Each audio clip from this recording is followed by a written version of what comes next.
वाटली डाळ आहे आणि अतिशय सोप्या पद्धतीने आणि अचूक प्रमाणात सहित ही वाटली डाळ आपण बनवणार आहोत. पानाकडच्या डावी बाजूला खाण्यासाठी कमाल आहे. तितकंच नाही तर आता नवरात्र आहे, भोंडल्यामध्ये खिरापत म्हणून काय न्यायची असेल ना, ही वाटली डाळ करून न्या. कोणालाच ओळखता येणार नाही की तुम्ही काय आणलेलं आहे. बघा काय मोकळी मोकळी झाली आहे, पण फुलली आहे. ही खाताना अजिबात घशात ठोठरा बसत नाही. पटकन रेसिपी सुरू करूयात. नमस्कार, मी मधुरा. मधुराज रेसिपी मराठीमध्ये तुम्हा सर्वांचं खूप खूप खूप मनापासून स्वागत. आज आपण मस्त अशी चटपटीत वाटली डाळ कशी बनवायची ते बघणार आहोत. आता वाटली डाळ आहे ना, अनंत चतुर्दशीला तर प्रसाद म्हणून बनवलीच जाते, पण तितकंच नाही, पानाच्या डाव्या बाजूलाही ती खाण्यासाठी चटणी म्हणून बऱ्याचदा बनवली जाते.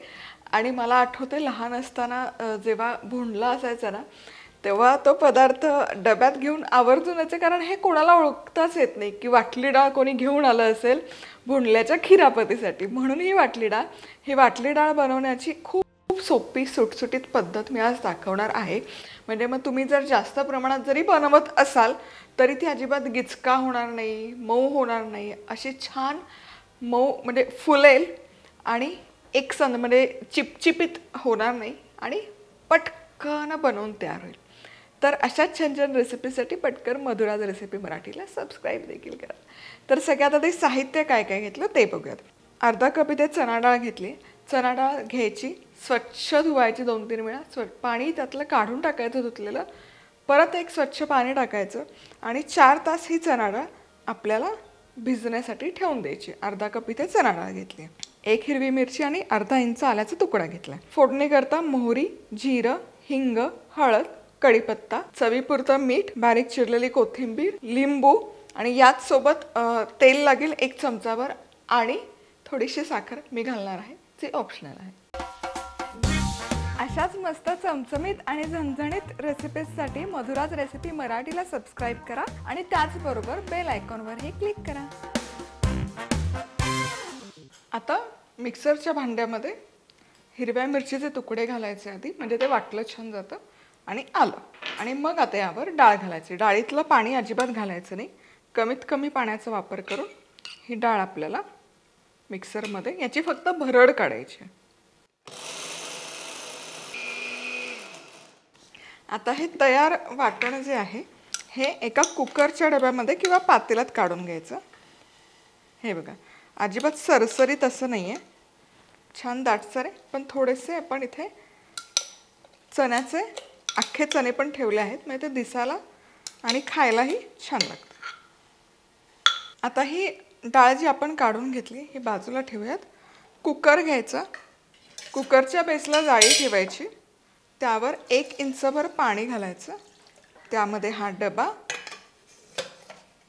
यावर झाकण ठेवायचं आणि मध्यम आचेवर 2 शिट्ट्या काढून घ्यायच्या. आता ही वाटली डाळची डाळ आहे, ही छान वाफवून घेतली, शिजवून घेतली.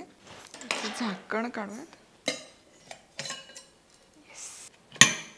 डाळ बघा छान शिजून निघाली आहे.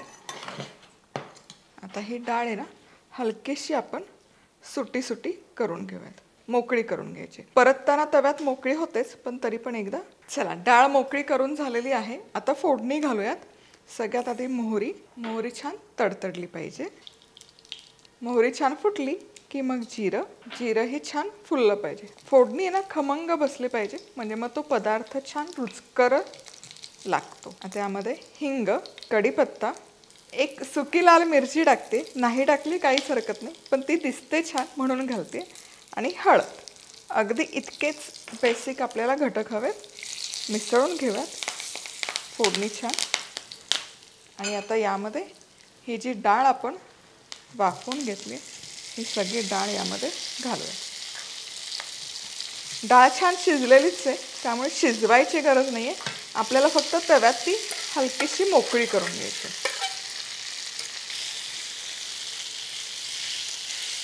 आता 4 ते 5 मिनिटं ही डाळ छान शिजवून घ्यायची. जसजशी ही तेलामध्ये आपण परतू तशी ही मोकळी होत जाते. अगदीच फास्ट करायचं असेल तर हे पावभाजीचं मॅशर जे असतं ना ते घ्यायचं. हे बघा, 1 मिनिटात ही पूर्ण मोकळी होते डाळ, किंवा वाटीने केली तरी चालेल. काय सुंदर फुलली आहे डाळ. तर ही छान अशी मोकळी मोकळी करून झाली की अशी पांगवून घ्यायची, झाकण ठेवायचं आणि 5 मिनिटं मध्यम आचेवर छान वाफ काढून घेऊया. आता छानपैकी 5 मिनिटं वाफवली आहे डाळ. कमाल बहारदार दिसतीये. वा वा वा. आणि ही डाळ आहे ना, हे बघा छान मोकळी होते, पण ही खाताना अशी क्रिस्पी नाही होत, खाताना असा ठोठरा बसत नाही.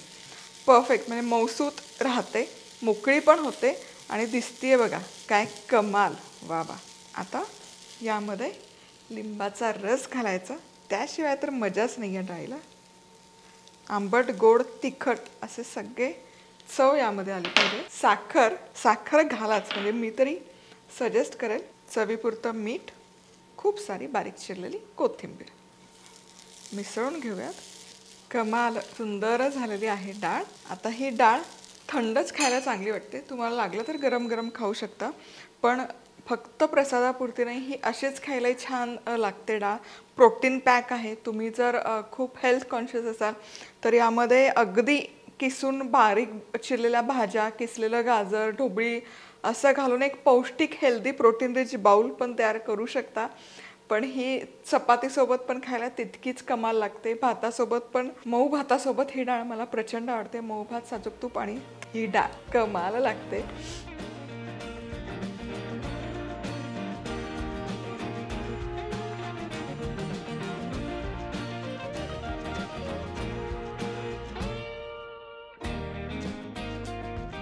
रेसिपी आवडली तर लाईक, कमेंट, सबस्क्राईब. पुन्हा भेटूयात अशाच छानशा रेसिपीसोबत. तोवर मस्त राहा, खुश राहा, आनंदी राहा आणि सगळ्यात महत्त्वाचं खात राहा.